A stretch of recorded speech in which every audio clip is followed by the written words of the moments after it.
وبركاته. إن الحمد لله نحمده ونستعينه ونستغفره ونعوذ بالله من شرور أنفسنا ومن سيئات أعمالنا.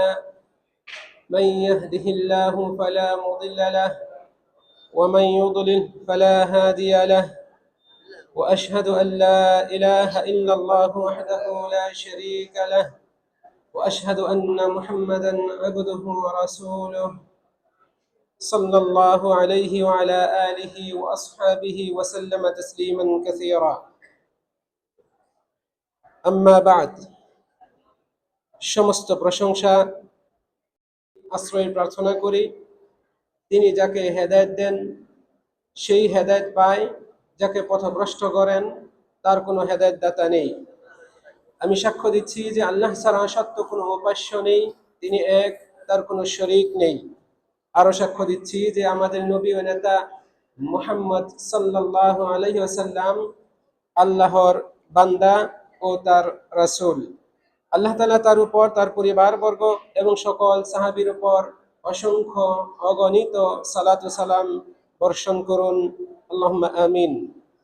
সম্মানিত বাংলা ভাষী মুসলিম বৃন্দ, আল্লাহ রাব্বুল আলামিনের প্রিয় বান্দাগণ, আমি আপনাদের সামনে গতকালকে মসজিদে নববীর ঠিক এই জায়গায় এই সময়ে কোরআন ও সুন্নাহের আলোকে নবী সাল্লাল্লাহু আলাইহি ওয়াসাল্লামের অনুসরণেই সফলতা নিহিত এই শীর্ষক সংক্ষিপ্ত বয়ান পেশ করেছিলাম। আল্লাহ রাব্বুল আলামিন আমাদের সকলকে উক্ত বয়ান থেকে উপকৃত হওয়ার তৌফিক দান করুন। প্রিয় দিনী ভাইয়েরা, আমি আজকে আপনাদের সামনে আরেকটি অত্যন্ত গুরুত্বপূর্ণ বিষয় সংক্ষিপ্তভাবে উপস্থাপন করব। ওয়া মা তাওফীকি ইল্লা বিল্লাহ। আজকের আলোচ্য বিষয় হচ্ছে যে সৎ কাজের আদেশ এবং অসৎ কাজে নিষেধ করা, এটা ইসলামী শরীয়তের অন্যতম গুরুত্বপূর্ণ মূলনীতি। ইনশাআল্লাহ এই শিরোনামে আমি সংক্ষিপ্ত আলোচনা আপনাদের সামনে উপস্থাপন করব। ওয়া মা তাওফীকি ইল্লা বিল্লাহ। প্রিয় দিনী ভাইয়েরা, আল্লাহ সুবহানাহু ওয়া তাআলা এই মানব জাতিকে সৃষ্টি করেছেন। মানব জাতির সূচনা লগ্ন থেকে তারা একই মিল্লাতের উপর, ইসলামের উপর, দ্বীনের উপর অবিচল ছিল, কায়েম ছিল। পরবর্তীতে শয়তান তাদের কাছে এসে তাদেরকে নানান রকমের কুমন্ত্রণা দিয়ে পথভ্রষ্ট করেছে, নানান রকমের কুপ্রবৃত্তির শিকার করে বা তাতে তাদেরকে আবদ্ধ করে পথভ্রষ্ট করেছে। অতঃপর আল্লাহ সুবহানাহু ওয়া তাআলা তার এই বান্দাদেরকে সরল ও সঠিক পথে ফিরিয়ে আনার জন্য নবী ও রাসূলগণকে প্রেরণ করেছেন সুসংবাদদাতা হিসেবে এবং সতর্ককারী হিসেবে। কিন্তু শয়তান সে তার কাজ অনবরত চালিয়েই যাচ্ছে এবং সে আল্লাহর বান্দাদেরকে পথভ্রষ্ট করার জন্য কুমন্ত্রণা দিয়ে তাদেরকে পথভ্রষ্ট করেই যাচ্ছে। প্রিয় দিনী ভাইরা, আল্লাহ রাব্বুল আলামিনের অন্যতম দয়া ও অনুগ্রহ যে তিনি বান্দাদেরকে, তার এই বান্দাদেরকে সৎ পথে নিয়ে আসার জন্য এই বান্দাদের মধ্য থেকেই কিছু বান্দাকে বাছাই করেছেন, যারা মানুষকে সৎ পথে আহ্বান করে, কল্যাণের পথে আহ্বান করে এবং তাদেরকে অন্যায়, অশ্লীলতা, পাপ এবং অবৈধ কাজ কর্ম থেকে সতর্ক করেন। আর তারাই হচ্ছেন নবী ও রাসূলগণ এবং তাদের অনুসারীগণ। আল্লাহ রাব্বুল আলামিন মহাগ্রন্থ আল কুরআনে বহু নবী এবং রাসূলের কথা উল্লেখ করেছেন যে তারা তাদের কওমকে সতর্ক করত, অন্যায়, পাপ এগুলো থেকে সতর্ক করত।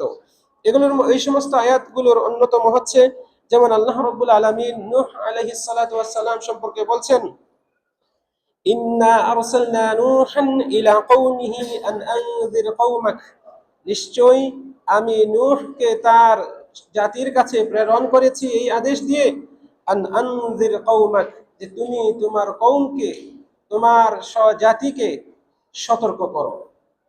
এই আদেশ দিয়ে আমি প্রেরণ করেছি। অনুরূপভাবে আদ এর ভাই, তার ব্যাপারে আল্লাহ রাব্বুল আলামিন উল্লেখ করেছেন, বলছেন ওয়াজকুর আখা আদিন ইয আনযারা কওমাহু, আপনি স্মরণ করুন আদ এর ভাইয়ের কথা যখন তিনি তার জাতিকে স্বজাতিকে সতর্ক করেছিলেন। শুআয়ব আলাইহিস সালাতু ওয়াস সালাম, তার ব্যাপারে আল্লাহ রাব্বুল আলামিন এই জাতীয় কথা উল্লেখ করেছেন।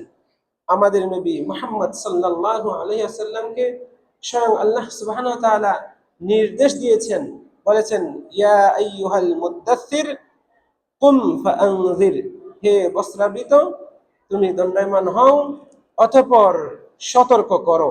তাহলে এইভাবে নবী রাসূলদের দায়িত্ব ছিল তার কওমকে সতর্ক করা, অন্যায় পাপ কাজে তাদেরকে বাধা দেওয়া, তাদেরকে এই বিষয়ে সতর্ক করা। আমাদের নবী মুহাম্মদ সাল্লাল্লাহু আলাইহি ওয়াসাল্লামের যে সমস্ত বৈশিষ্ট্য মহাগ্রন্থ আল কোরআনে উল্লেখ হয়েছে, আল্লাহ রাব্বুল আলামিন উল্লেখ করেছেন, এগুলোর অন্যতম হচ্ছে যে তিনি সৎ কাজের আদেশদাতা, অসৎ কাজে বাধা প্রদানকারী ছিলেন।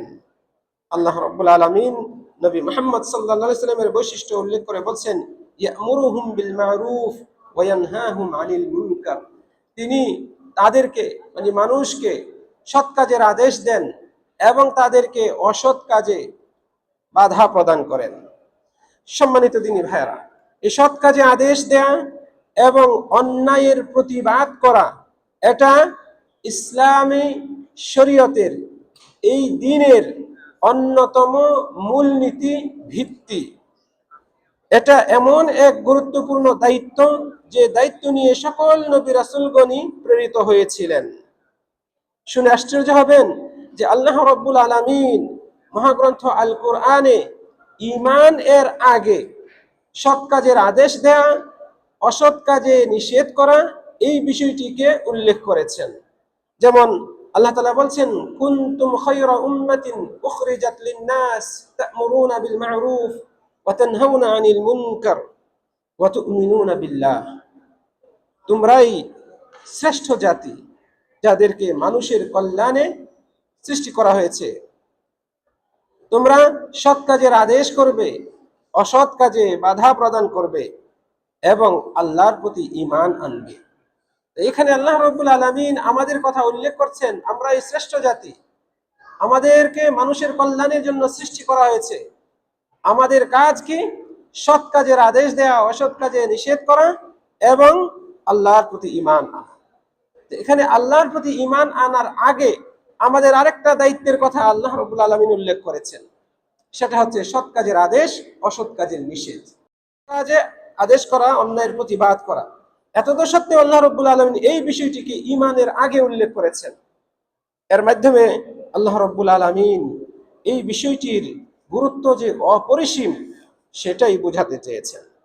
প্রিয় দিনী ভাইরা, ইবনুল আরাবী রাহিমাহুল্লাহ তিনি বলছেন, আল আমরু বিল মা'রুফ ওয়ান নাহয়ু আনিল মুনকার আসলুন ফিদ-দীন। সৎ কাজের আদেশ এবং অন্যায়ের প্রতিবাদ করা, এটা দ্বীনের একটি মূলনীতি। ওয়া উমদাতুম মিন উমাদিল মুসলিমিন, এবং মুসলিমদের অন্যতম গুরুত্বপূর্ণ একটি বিষয়। ওয়া হুয়া ফারযুন আলা জামি'in নাসি মাসনা ওয়া ফুরাদা। এটা সব মানুষের উপর আবশ্যক, দলগতভাবে অথবা এককভাবে। আপনি একাকী আপনার সামর্থ্য থাকলে আপনি সৎ কাজের আদেশ করবেন, ভালো কাজে মানুষকে পরামর্শ দিবেন, অন্যায় দেখলে প্রতিবাদ করবেন। একাকী সম্ভব না হলে আপনি দলবদ্ধভাবে শক্তি সঞ্চয় করে জনগণ নিয়ে, লোকজন নিয়ে, যাদের নিয়ে এই কাজে বাধা দিতে গেলে, অন্যায় বাধা দিতে গেলে কাজ হবে, আপনি দলবদ্ধভাবে এই কাজ করবেন। এইটা সকলের উপর ফরজ। প্রিয় দিনী ভাইয়েরা, এই উম্মতের কল্যাণ, সফলতা, সৌভাগ্য এবং স্থিতিশীলতা নির্ভর করে এই মূলনীতিটি পালন করার উপর।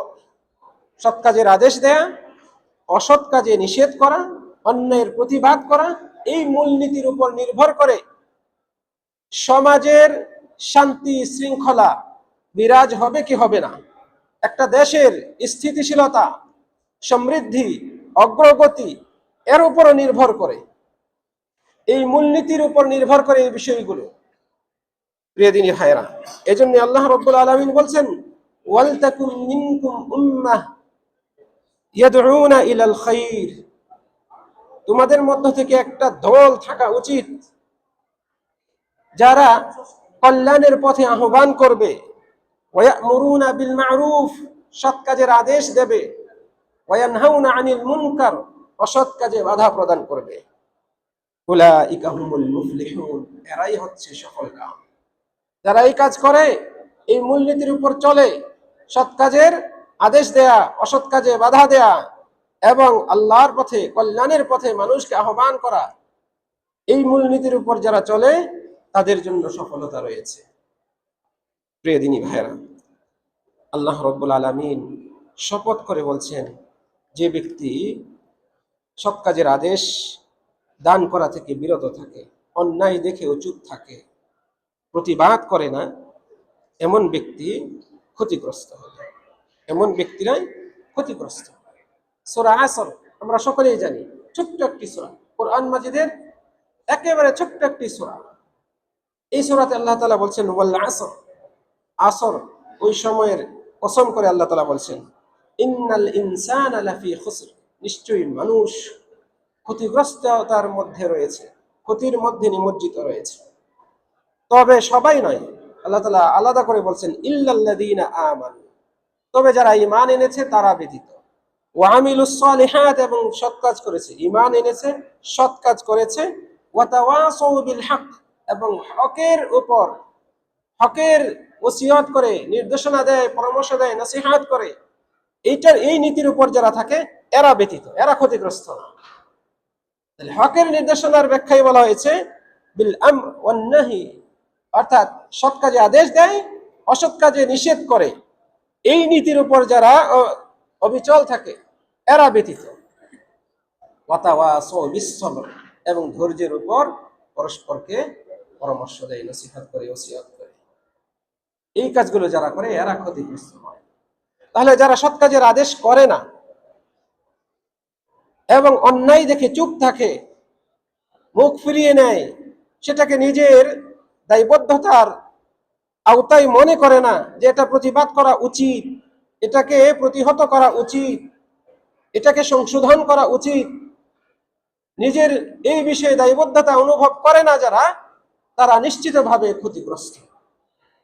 যে সমাজে এই প্রবণতা বেশি, সেই সমাজে সবচেয়ে বিশৃঙ্খল পরিস্থিতি, অস্থিতিশীল পরিস্থিতি বিরাজ করে।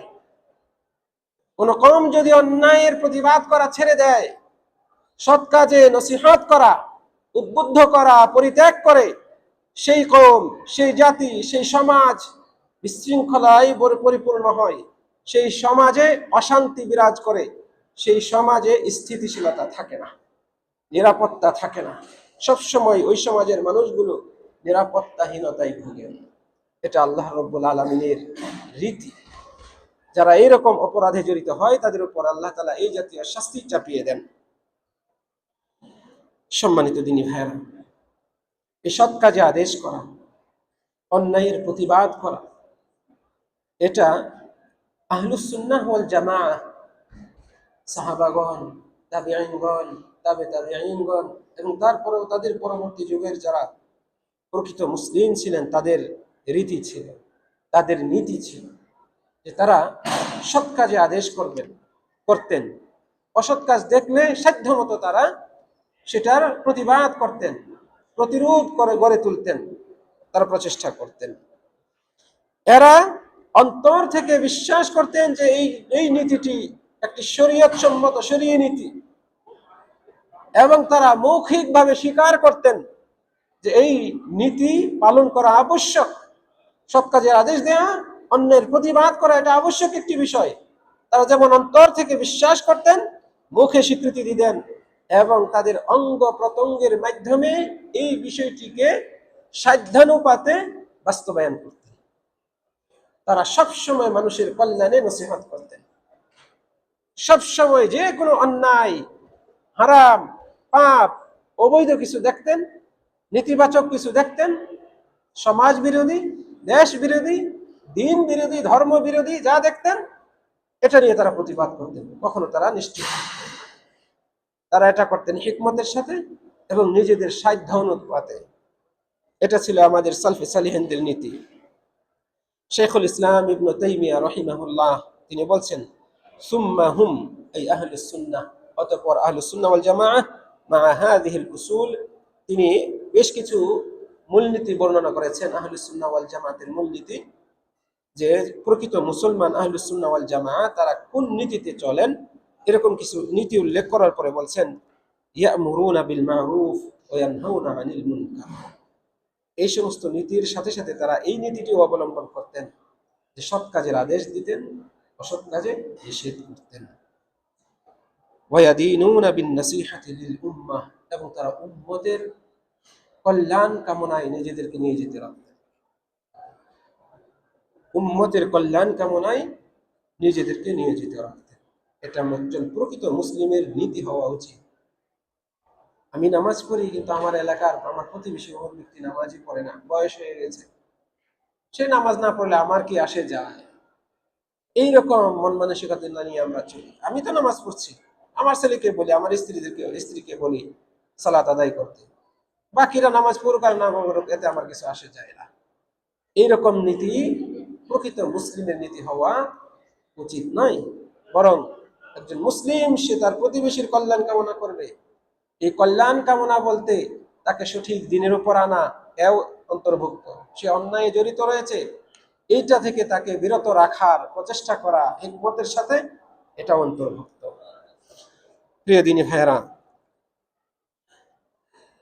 অনুরূপভাবে এই এই নীতিটি সৎ কাজের আদেশ দেয়া, অন্যায় প্রতিবাদ করা, এর নানান রকমের সুফল রয়েছে যারা এই কাজে জড়িত হয়, যারা এই নীতিতে বিশ্বাস করে এবং এটাকে বাস্তবায়ন করে। এগুলোর অন্যতম হচ্ছে যে সৎ কাজের আদেশ দেয়া, অন্যায়ের প্রতিবাদ করা, আল্লাহর নিয়ামতের শুকরিয়া আদায়ের সাথে। এর মাধ্যমে আল্লাহর নিয়ামতের শুকরিয়া আদায় হয়। আল্লাহ সুবহানাহু ওয়া তাআলা মহাগ্রন্থ আল কোরআনে বলছেন, আল্লাযীনা ইম্মাক্কান্নাহুম ফিল আরদ আকামুস সালাহ ওয়া আতাউয যাকাহ ওয়া আমারু বিল মা'রুফ ওয়া নাহাউ আনিল মুনকার।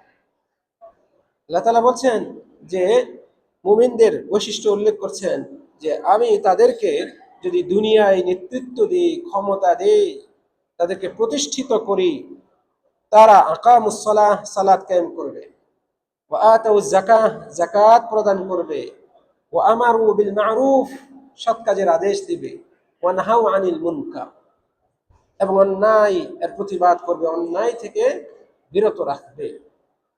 আমি যদি তাদেরকে এই জমিনে প্রতিষ্ঠিত করি, নেতৃত্ব দেই, প্রভাবশালী বানাই, তাহলে তারা এই কাজগুলো করবে। তাহলে নেতৃত্ব পাওয়া, ক্ষমতা পাওয়া, এটাও একটা নিয়ামত, এটাও একটা নিয়ামত। এই নিয়ামত পেয়ে এই জাতীয় ভালো কাজ করা উক্ত নিয়ামতের শুকরিয়া আদায়ের শামিল, যা এই আয়াত দ্বারা প্রমাণ পাওয়া যায়। যেহেতু আল্লাহ রাব্বুল আলামিন বলছেন আমি যদি তাদেরকে এই নিয়ামত দেই, তাহলে তারা সালাত আদায় করবে, সালাত কায়েম করবে, যাকাত দিবে, সৎ কাজের আদেশ করবে, অসৎ কাজে নিষেধ করবে। এটা হলো রেজাল্ট। যখন ভালো কাজের রেজাল্ট কোনো প্রকাশ পায়, তখন সেটা উক্ত ভালো কাজের তৌফিক পাওয়ার অন্যতম শুকরিয়া বা কৃতজ্ঞতা, নিজের পক্ষ থেকে সেটার প্রতিদান প্রকাশ পাওয়ার অন্তর্ভুক্ত। আল্লাহ রাব্বুল আলামিন যে নিয়ামত দিয়েছেন, এই নিয়ামতের শুকরিয়া আদায় করা আমাদের উপর আবশ্যক। ফলে এই সৎ কাজের আদেশ দেয়া, অন্যায়ের প্রতিবাদ করা, এটা সেই নিয়ামতের শুকরিয়া আদায়ের শামিল। উদাহরণস্বরূপ, সমাজের সবাই চেয়ারম্যান হয় না, সমাজের সবাই মেম্বার হয় না, এমপি মন্ত্রী মিনিস্টার হয় না, সমাজের সবার কথা সমানভাবে গ্রহণযোগ্যতা পায় না। আল্লাহ রাব্বুল আলামিন যাকে এই পদে দিয়েছেন, যাকে এমন একটা শ্রদ্ধার পাত্র বানিয়েছেন যার কথা মানুষ শুনে, এটা তার জন্য একটা নিয়ামত আল্লাহর পক্ষ থেকে। এই নিয়ামতের সুব্যবহার হবে তখনই যখন ব্যক্তি সততার সাথে এটাকে ব্যবহার করবে। যেহেতু তার কথা শুনে, তাহলে রাস্তায় যে ছেলেগুলো মেয়েদেরকে ইফটিজিং করে কলেজে স্কুলে যাওয়ার সময়, এই ব্যক্তি গিয়ে যদি এটার প্রতিবাদ করে, তাদেরকে সতর্ক করে, তাহলে এই ছেলেগুলো আর ডিস্টার্ব করবে না। এই দুর্বৃত্ত পরায়ণ ব্যক্তিগুলো আর সমাজে ফিতনা করবে না, ছিনতাই করবে না। যদি সে এইভাবে তার দায়িত্বটা পালন করে, তাহলে বস্তুত সে আল্লাহর দেয়া এই নিয়ামত পাওয়ার ক্ষমতা, এটার শুকরিয়া আদায় করল। আপনাকে আল্লাহ রাব্বুল আলামিন ইলম দিয়েছেন, আপনি প্রিন্সিপাল, আপনি কলেজের প্রিন্সিপাল, ভার্সিটির টিচার, মাদ্রাসার মুহতামিম, মসজিদের ইমাম, খতিব সাহেব। আপনার একটা সম্মান কদর রয়েছে সমাজে। আপনি রাস্তা দিয়ে গেলে দেখছেন অমুক জায়গায় সব সময় গানের আড্ডা বসে, নামাজের সময়, সালাতের সময় হয়েছে, তবুও মানুষগুলো সেখানে দোকানের পাশে বসে গান বাজনা সিনেমা দেখায় ব্যস্ত। আপনি তাদেরকে নসিহত করুন, আপনি তাদেরকে সৎ কাজের আদেশ করুন। আজান হয়েছে, টেলিভিশন বন্ধ করুন, চলুন আমরা সবাই নামাজে যাই। এই অন্যায়ের প্রতিবাদ করুন। আপনি আপনার দায়িত্ব আপনি এভাবে পালন করুন। তারা মানুক আর না মানুক সেটা আপনার দেখার বিষয় না। মানানোর দায়িত্ব আল্লাহর, কিন্তু দাওয়াতটা পৌঁছে দেওয়ার দায়িত্ব আপনার আমার।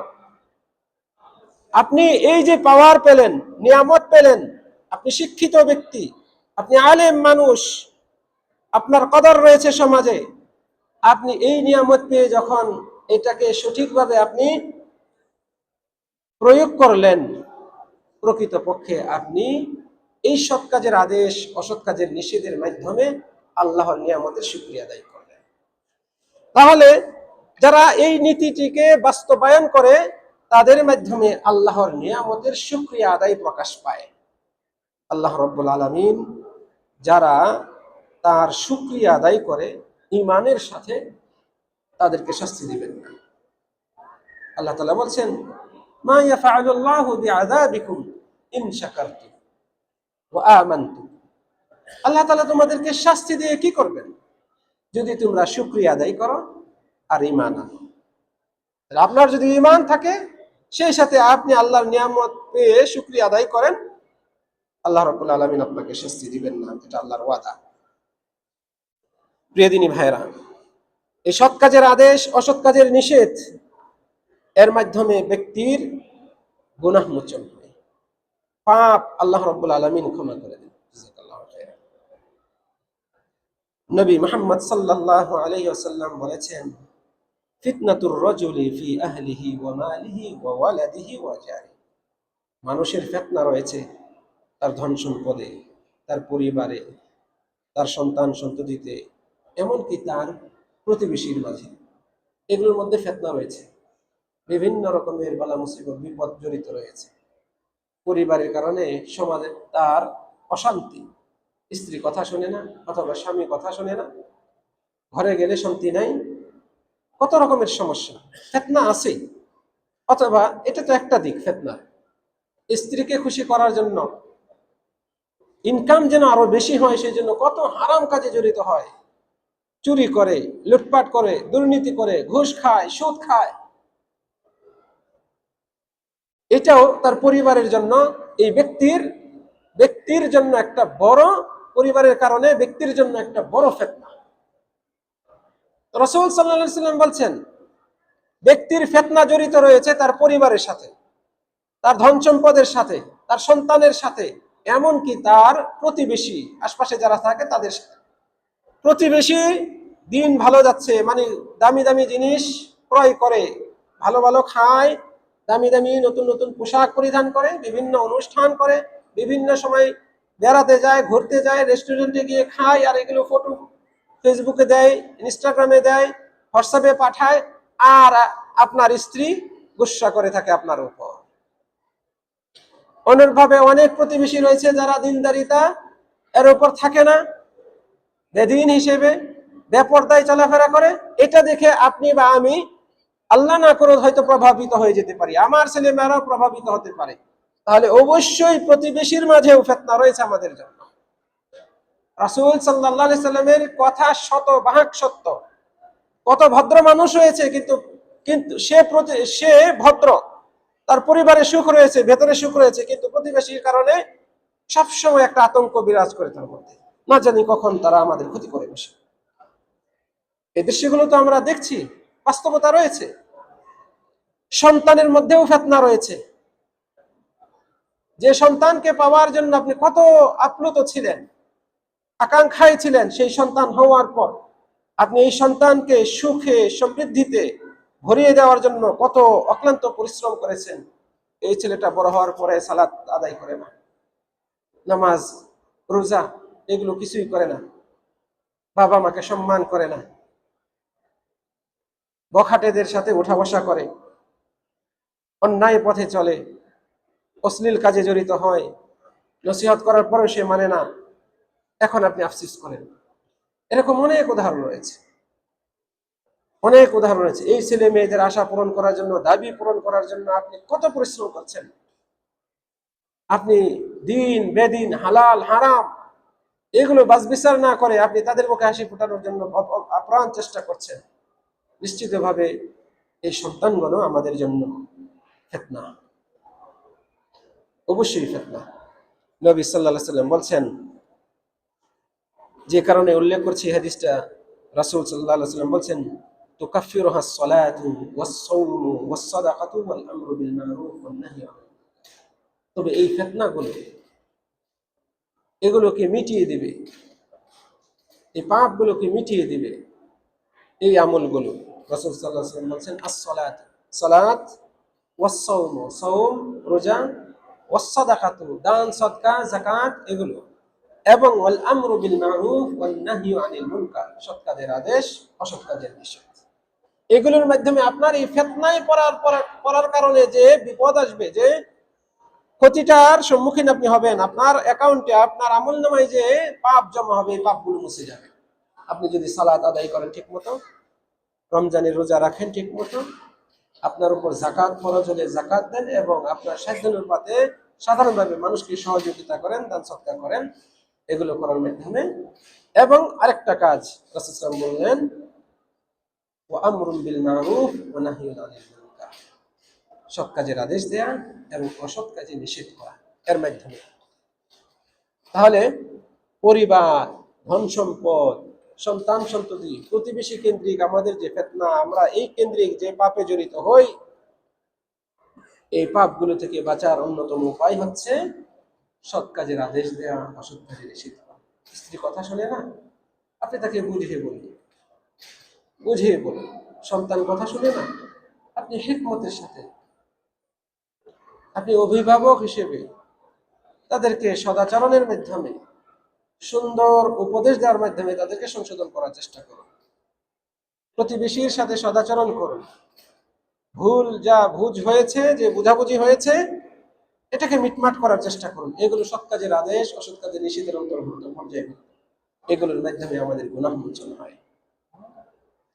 প্রিয় দিনী ভাইরা, এই সৎ কাজের আদেশ দেয়া, অসৎ কাজের নিষেধ করা, এটা এমন একটি মূলনীতি, এই নীতি যে পালন করে সে ব্যক্তি নিয়মিত দান সৎকার করার সওয়াব পায়।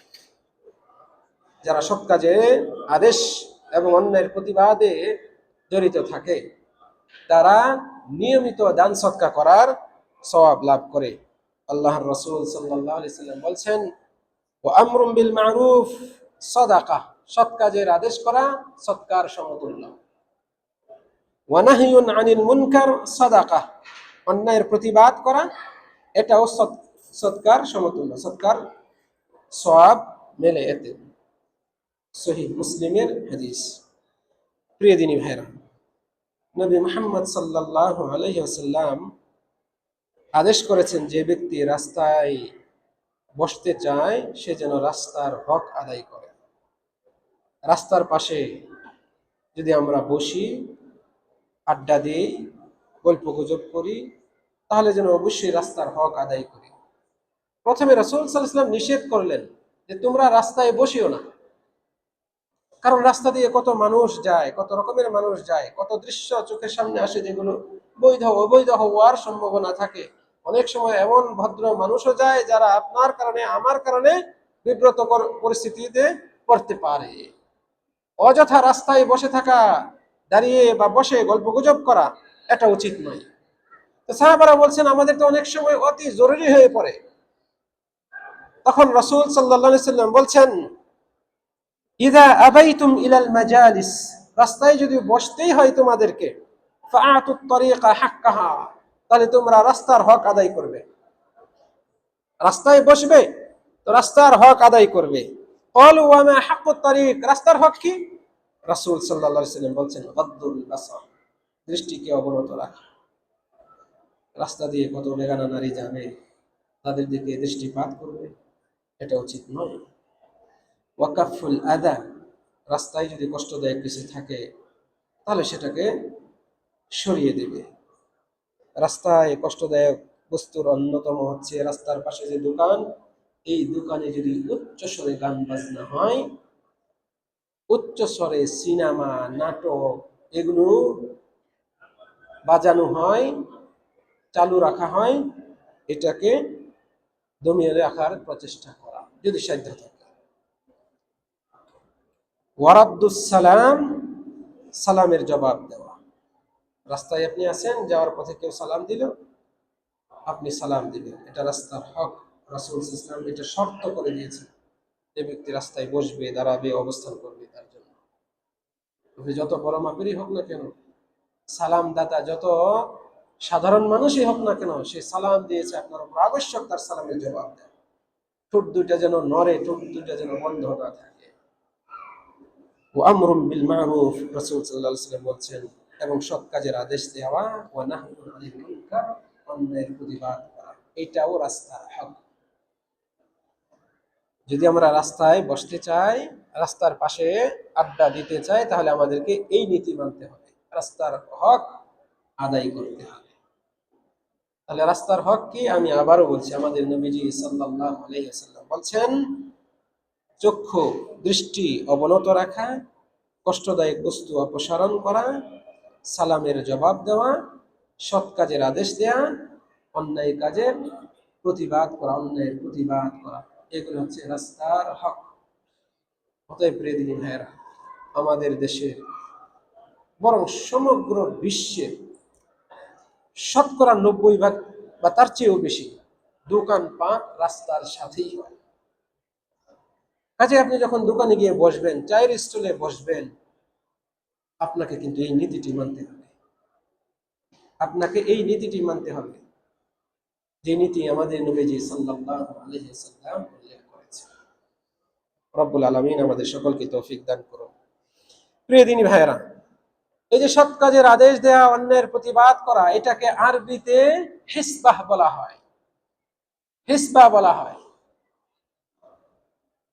এই হিসবাহ বা এই দায়িত্বশীলতা, এটা শুধুমাত্র কোনো নির্দিষ্ট শ্রেণীর মানুষের উপর আবশ্যক, আর অন্যদের এটা দরকার নেই, বিষয়টা এমন নয়। বরং ইসলামী শরীয়ত সকলের উপর আবশ্যক করেছে। সৎ কাজের আদেশ দেয়া, অন্যায়ের প্রতিবাদ করা, এটা সকলের উপর আবশ্যক। নারী পুরুষ, ক্ষমতাবান আর ক্ষমতা নাই, সবার উপর আবশ্যক। তবে এই নীতিটি বাস্তবায়ন করব আমরা প্রত্যেকের সাধ্য অনুপাতে, সাধ্যের বাইরে গিয়ে নয়। আপনি যখন সাধ্যের বাইরে গিয়ে করতে যাবেন, তখন ফিতনা আরো বড় রূপ ধারণ করতে পারে। সাধ্যানুপাতে মানে হচ্ছে হিকমতের সাথে। আশা করি বুঝাইতে পেরেছি।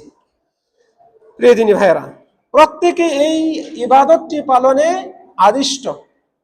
নবী মুহাম্মদ সাল্লাল্লাহু আলাইহি ওয়াসাল্লাম বলছেন, মান রাআ মিনকুম মুনকারান ফালইউগাইয়িরহু বিয়াদিহি, তোমাদের মধ্যে কেউ যদি অন্যায় কিছু দেখে, সে যেন তার নিজ হাতে, স্বহস্তে এটাকে পরিবর্তন করে, প্রতিবাদ করে। ফাইন লাম ইয়াস্তাতি, হাত দ্বারা যদি সে পরিবর্তন করতে, প্রতিবাদ করতে, প্রতিহত করতে সক্ষম না হয়, ফাবি লিসানিহি, তাহলে যেন সে তার মুখ দিয়ে প্রতিবাদ করে, মুখের ভাষায় কথা বলে, বক্তব্য দিয়ে, লিখনি দিয়ে, এভাবে যেন সে প্রতিবাদ করে। অনেক প্রতিবাদ রয়েছে সরাসরি হাতে শক্তি দিয়ে প্রতিবাদ করার চেয়ে শক্তিশালী।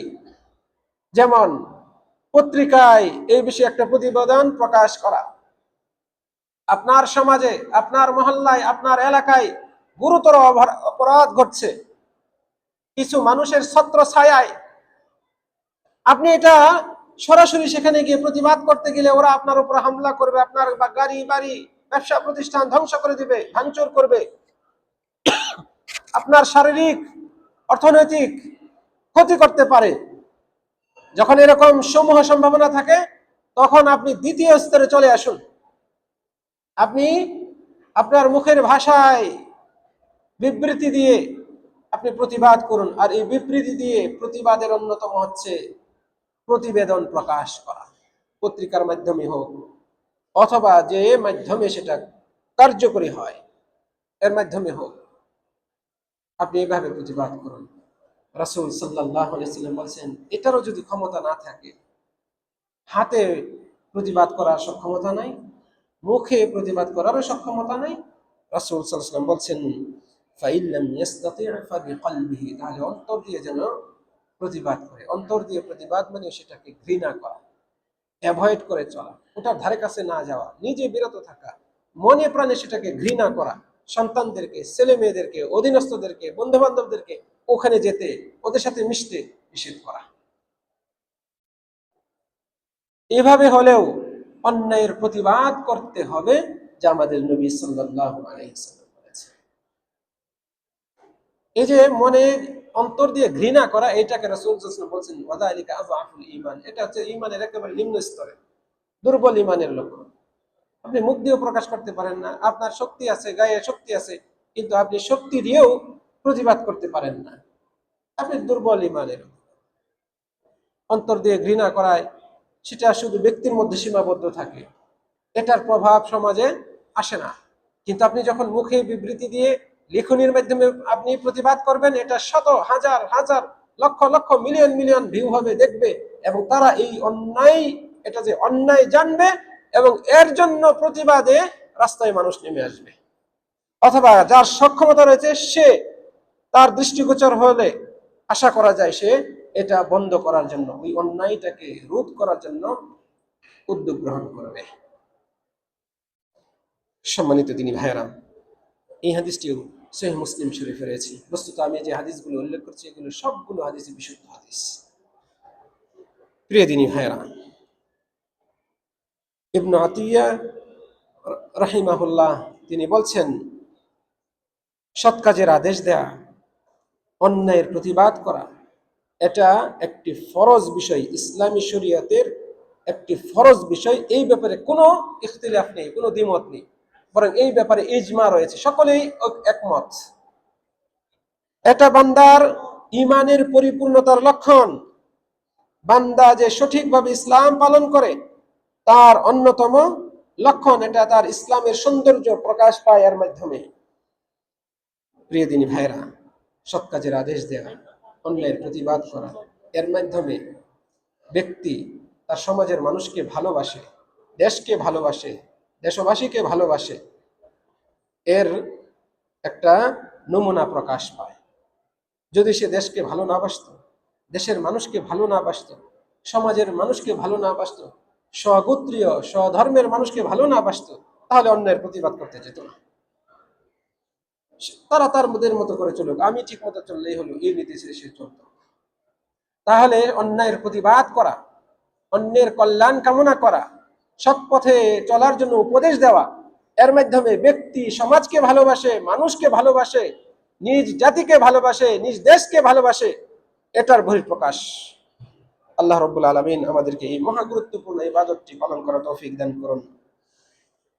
সম্মানিত দিনী ভাইয়েরা, রব্বুল আলামিনের রহমত পাওয়ার অন্যতম মাধ্যম হচ্ছে এই আমলটি, সৎ কাজের আদেশ দেয়া, অন্যায়ের প্রতিবাদ করা।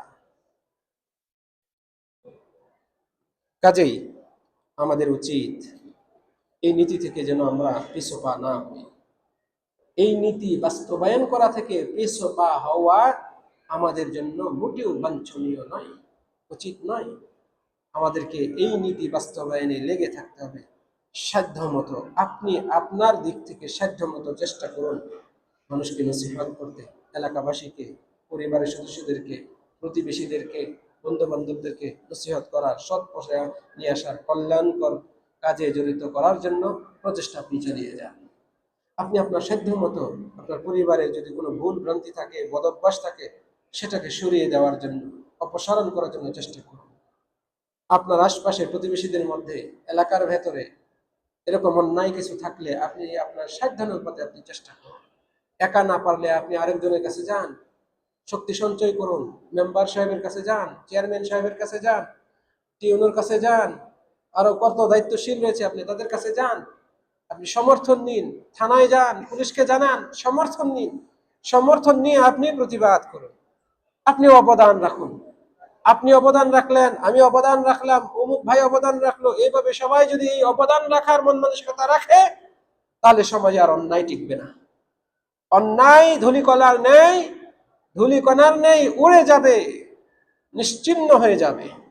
রব্বুল আলামিন আমাদেরকে তৌফিক দান করুন, আমরা যেন কোনোভাবেই অন্যদেরকে সঠিক পথে আহ্বান করতে, দাওয়াত দিতে এবং এই কাজে ধৈর্যশীল হতে পিছু পা না হই। মনে রাখবেন, প্রত্যেক মানুষের এই হৃদয় অন্তর, এটাকে আল্লাহ রাব্বুল আলামিন সৃষ্টি করেছেন এমন ভাবে যে সে কল্যাণের দিকে অগ্রগামী। অন্যায়, পাপ, অশ্লীলতা, অবৈধ, হারাম এগুলোকে ঘৃণাকারী এই হৃদয় দিয়ে আল্লাহ তাআলা তৈরি করেছেন। কিন্তু পারিপার্শ্বিকতার কারণে, আশপাশের বিভিন্ন বিষয়ের প্রভাবের কারণে এই হৃদয় অন্যায়ের দিকে প্রভাবিত হয়ে যায়। এক্ষেত্রে শয়তান সবচেয়ে বেশি কার্যকরী ভূমিকা রাখে, কুমন্ত্রণা দেয়, লোভ দেখায়, প্রবৃত্তির অনুসরণে তাকে পরিচালিত করে।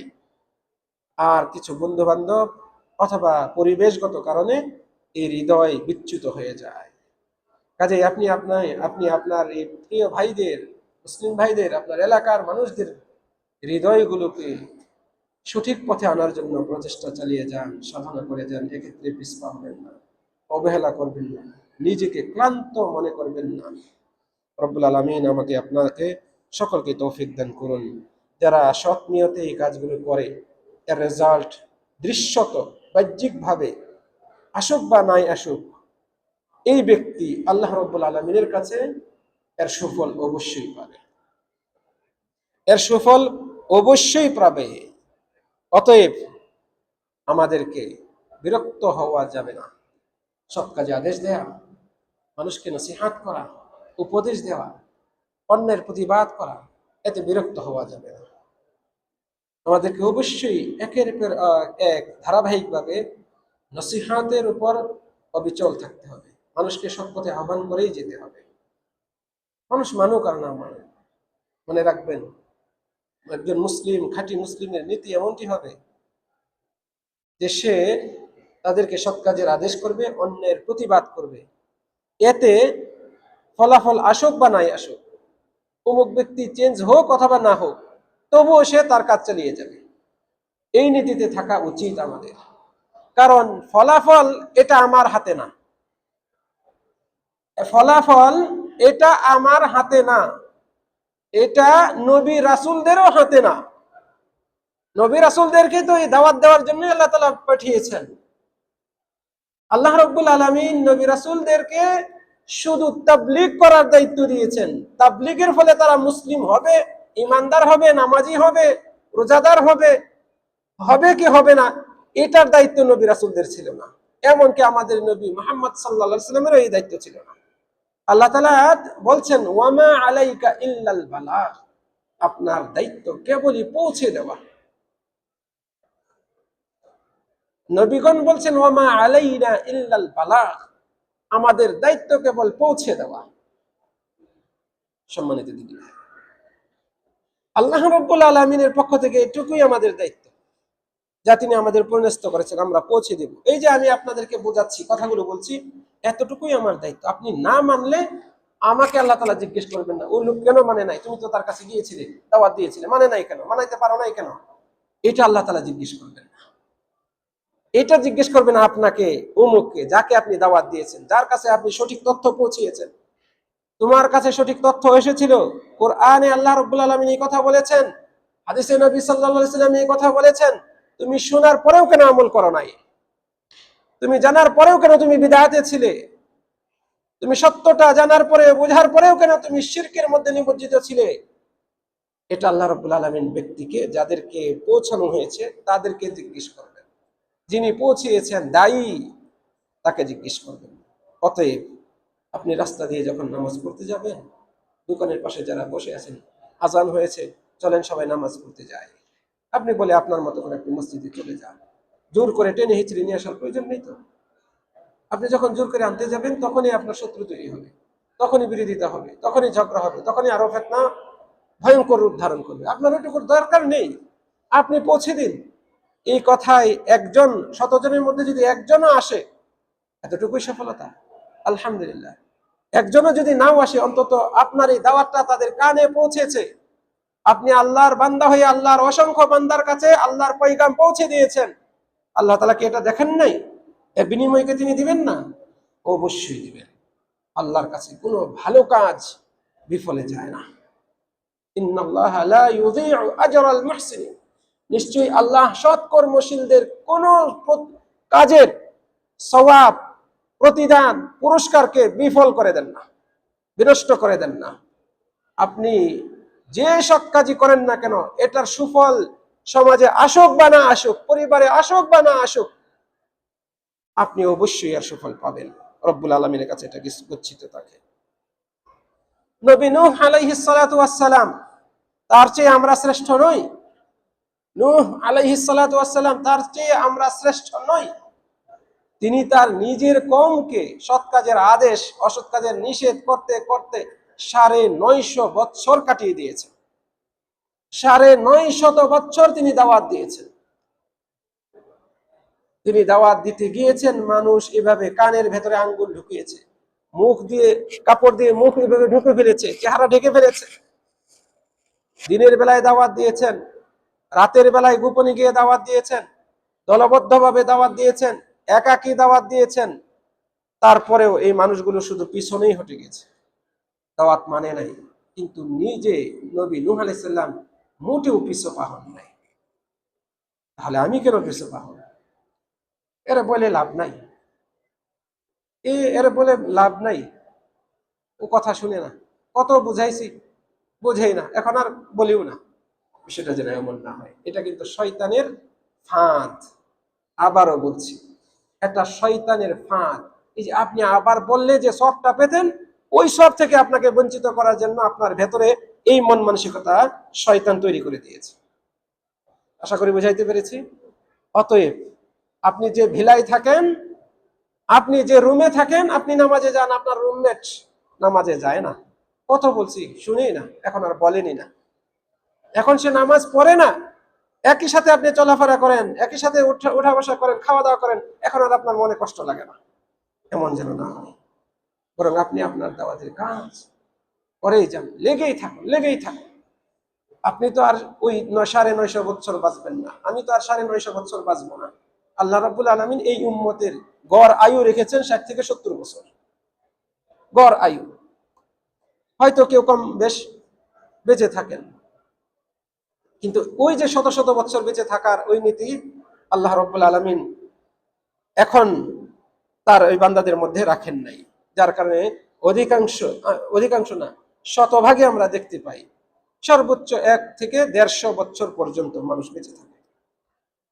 এর দ্বারা উদ্দেশ্য হচ্ছে যে নবী নূহ আলাইহিস সালাম যদি এত বছর ধৈর্য ধারণ করে সৎ কাজের আদেশ, অসৎ কাজের নিষেধ, এই নীতির উপর অবিচল থাকতে পারেন, তাহলে আমরা কেন এই 70-80 বছরের জীবন এই কাজে কাটিয়ে দিতে পারবো না? আল্লাহ রাব্বুল আলামিন আমাদেরকে তৌফিক দান করুন। সম্মানিত দিনী ভাইয়েরা, ইমাম নববী রাহিমাহুল্লাহ বলছেন, ইমাম নববী কে জানেন? সহিহ মুসলিম শরীফের ব্যাখ্যাকার। আমরা যে মুসলিম শরীফ বলি হাদিসের গ্রন্থ, এই গ্রন্থের সবচেয়ে গ্রহণযোগ্য ব্যাখ্যা যিনি করেছেন হাদিসগুলোর, নবী সাল্লাল্লাহু আলাইহি ওয়াসাল্লামের হাদিসগুলোর ব্যাখ্যা করেছেন, তিনি হচ্ছেন ইমাম নববী রাহিমাহুল্লাহ। ইসলামের এক অবিস্মরণীয় ব্যক্তিত্ব, এত খেদমত রয়েছে তার। সেই ইমাম নববী রাহিমাহুল্লাহ বলছেন, লা ইয়াসকুতু আনিল মুকাল্লাফি আল আমরু বিল মারুফ ওয়ান নাহয়ু আনিল মুনকার লিকাউনিহি লা ইউফিদু ফি যান্নি।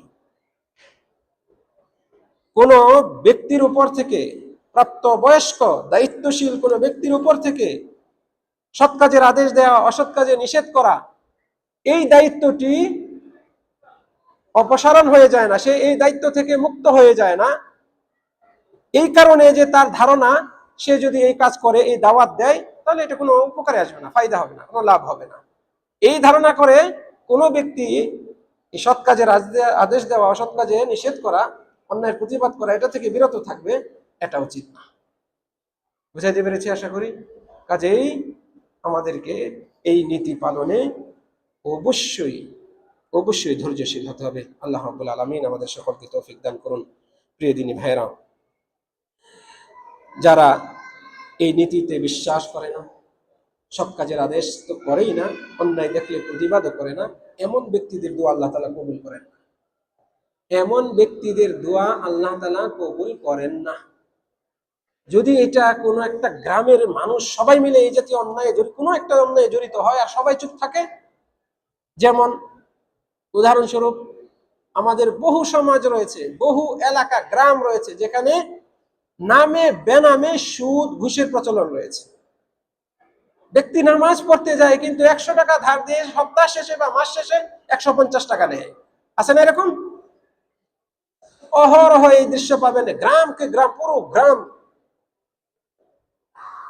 অথচ সে জানে এটা বাট্টা, এটা সুদ, এটা হারাম। এটা যে নামেই হোক, উপরি, অনেকে উপরি বলেন, অনেকে বাট্টা বলেন, ওখানে সুদ বলেন, কেউ মুনাফা বলেন, যে নামেই হোক না কেন, আপনি ধার দিয়ে যা ধার দিলেন, যতটুকু দিলেন, এর অতিরিক্ত 1 শতাংশ পরিমাণ নিলেও সেটা সুদ, নাম যেটাই বলেন। এমনও রয়েছে পুরো গ্রামের সব পরিবারের সাথে জড়িত, অথচ ওইখানে গ্রামে মসজিদ আছে, মসজিদে নামাজ পড়তে যায়। এরকম অন্যায় যদি কোনো একটা কওম, কোনো একটা জাতি, কোনো একটা গোত্র, কোনো একটা সমাজ মেনে নেয়, ওই সমাজের কোনো দোয়া আল্লাহ তাআলা কবুল করবেন না, কোনো দোয়াই আল্লাহ তাআলা কবুল করবেন না। সম্মানিত দিনী ভাইরা, নবীজি সাল্লাল্লাহু আলাইহি ওয়াসাল্লাম বলেছেন, ওয়াল্লাযী নাফসি বিয়াদিহি, যার হাতে আমার নফস, তার শপথ করে বলছি, লা তা'মুরুন্না বিল মা'রুফ ওয়া লা তানহাউন্না আনিল মুনকার, তোমরা অবশ্যই অবশ্যই সৎ কাজের আদেশ করবে, অন্যায়ের প্রতিবাদ করবে, নচেত যদি এই কাজ না করো, লা ইউশিকান্নাল্লাহু আন ইয়াবআসা আলাইকুম ইকাবান মিন, আশা করা যায়, আশঙ্কা রয়েছে যে আল্লাহ তাআলা তোমাদের উপর তার পক্ষ থেকে শাস্তি পাঠাবেন, আযাব প্রেরণ করবেন। সুম্মা তাদউনাহু, তারপরে আযাব আসার পরে, দুর্যোগে পড়ার পরে, বিপদে পড়ার পরে তোমরা আল্লাহর কাছে হাত তুলবে, দোয়া করবে, ফালা ইউস্তাজাবু লাকুম, তোমাদের দোয়া কবুল করা হবে না। তোমরা অবশ্যই সৎ কাজের আদেশ, অসৎ কাজে নিষেধ, এই নীতি পালন করবে, নচেত আল্লাহ তাআলা তোমাদের উপর এমন আযাব পাঠাবেন যে আযাবে তোমরা পর্যদস্ত, অপদস্থ, একেবারে মানে নিম্ন অবস্থায় পতিত হবে, বিপদে পড়বে, অসহায় অবস্থায় পড়বে। আর ওই সময় আল্লাহর কাছে দুহাত তুলে দোয়া করবে, কিন্তু আল্লাহ তাআলা তোমাদের দোয়া কবুল করবে না। এই কথাটি আমার বানানো নয়, সুনানে তিরমিজির হাদিস। প্রিয় দিনী ভাইরা, পূর্ববর্তী বহু জাতিকে আল্লাহ রাব্বুল আলামিন ধ্বংস করেছেন এই জন্য, এই অপরাধের কারণে। তারা অন্যায় দেখে চুপ থাকত, অন্যায়কে প্রশ্রয় দিত, সৎ কাজের আদেশ করতো না, প্রতিবাদ করতো না অন্যায়ের। এই জন্য আল্লাহ তাআলা তাদেরকে ধ্বংস করেছেন, ধ্বংসের পরে একেবারে নিশ্চিহ্ন করে দিয়েছে। এই মর্মেও হাদিস রয়েছে। আমাদের সময় যেহেতু একেবারে শেষ পর্যায়ে, এই জন্য আমি সংক্ষিপ্ত করছি। প্রিয় দিনী ভাইরা, সর্বশেষ যে কথা বলতে চাই, সৎ কাজের আদেশ দেয়া, অন্যের প্রতিবাদ করা, এটা একটি ইবাদত, এটা শরীয়ত সম্মত শ্রেষ্ঠ একটি ইবাদত। আজকের আলোচনার শুরুতেই আমরা শুনেছি, উল্লেখ করেছি যে সৎ কাজের আদেশ দেয়া, অসৎ কাজে, অন্যায় কাজে প্রতিবাদ করা, এটা ইসলামী শরীয়তের, এই দ্বীন ইসলামের একটি ভিত্তি, একটি মূলনীতি। আর এই নীতিটি আল্লাহ রাব্বুল আলামিন প্রত্যেক উম্মতের উপরেই আবশ্যক করে দিয়েছেন। আমাদের পূর্ববর্তী যত উম্মত ছিল, যত নবী এসেছিলেন, সবার উপরেই, সব জাতির উপরেই এই নীতিটি পালন করা আবশ্যক ছিল। যারা এই নীতিতে বিশ্বাস করেছিলেন, তাদেরকে আল্লাহ রাব্বুল আলামিন প্রশংসা করে, তাদের গুণকীর্তন করে মহাগ্রন্থ আল কোরআনে আয়াত নাযিল করেছেন। আল্লাহ রাব্বুল আলামিন আহলে কিতাবদের এক শ্রেণীর মানুষের কথা উল্লেখ করছেন, মিন আহলিল কিতাবি উম্মাহ, আহলে কিতাব ইহুদি খ্রিস্টানদের মধ্যে একটা দল রয়েছে, কাইমাতুন ইয়াতলুনা আয়াতিল্লাহ, যারা রাত্রি জাগরণ করে আল্লাহর আয়াতগুলো তেলাওয়াত করে, আনা আল-লাইল, রাত্রিব্যাপী, ওয়াহুম ইয়াসজুদুন, তারা সেজদায় গিয়ে রাত্রি দীর্ঘক্ষণ কিয়ামুল লাইলে তেলাওয়াত করে এবং ইবাদতে নিমজ্জিত থাকে, দুয়ায় জিকির আজকারে ব্যস্ত থাকে, এভাবে সময় কাটায়। এরা, এদের নীতি কি ছিল, এদের বৈশিষ্ট্য কি ছিল? আল্লাহ তাআলা বলছেন ইউমিনুনা বিল্লাহ, এরা আল্লাহর প্রতি ঈমান আনত, ওয়াল ইয়াউমিল আখির, এবং পরকালে বিশ্বাস করত, ওয়া ইয়ামুরুনা বিল মা'রুফ, এবং তারা সৎ কাজের আদেশ দিত, ওয়া ইয়ানহাউনা আনিল মুনকার, আর অসৎ কাজ থেকে নিষেধ করত, ওয়া ইউসারিউনা ফিল খায়রাত, আর যেখানে ভালো কাজ রয়েছে, ভালো কাজের সম্ভাবনা রয়েছে, এগুলোতে তারা অগ্রগামী থাকত। এরা সব সময় ভালো কাজে এগিয়ে থাকতো। এই গুণগুলো ছিল তাদের।